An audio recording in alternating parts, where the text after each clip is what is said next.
সকাল থেকে তো সেই লেভেলের বৃষ্টি, আর বৃষ্টিতে পুরো ভিজে কাক ভেজার মতন ভিজে আমি অফিস যাচ্ছি। এই দেখো দেখতেই পাচ্ছ হাতটা পুরো ভিজে গেছে, কারণ অটোই পাচ্ছিলাম না, বাস তো পাইনি, আজকে অনেকটা দেরি হয়ে গেছে। আর তারপরে হাফ রাস্তা অটোয় গিয়ে আবার হাফ রাস্তা বাসে করে যাচ্ছি। সেই একদম খুব বাজে আজকে দিনটা গেল, সারাটা দিন এই ভিজেটা পড়েই কেটে গেল। যাই হোক, চলো তারপরে তোমাদের সাথে কথা বলছি।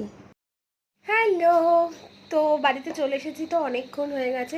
এসে বসেছিলাম, রেস্ট করছিলাম। আর আজকে মা ডিনারে করেছে খিচুড়ি। তো চলো তোমাদের সঙ্গে একটুখানি শেয়ার করে দিই।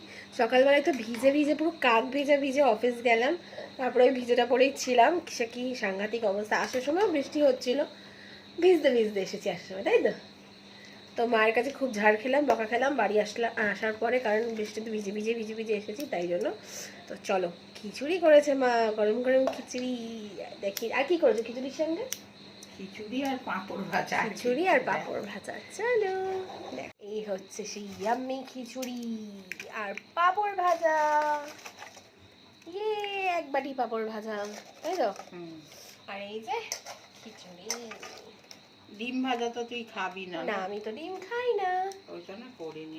তো চলো, এই হচ্ছে আজকের আমার ডিনার করে নিই। খুব জোরে খিদে পেয়ে গেছে, 9:30 বেজে গেছে, আর আমার খিদেটাও সেই লেভেলে পেয়ে গেছে। তো এখনের মতো টাটা, ডিনার করে নিই। আবার দেখা হবে অন্য একটা ভিডিওর সাথে। টাটা।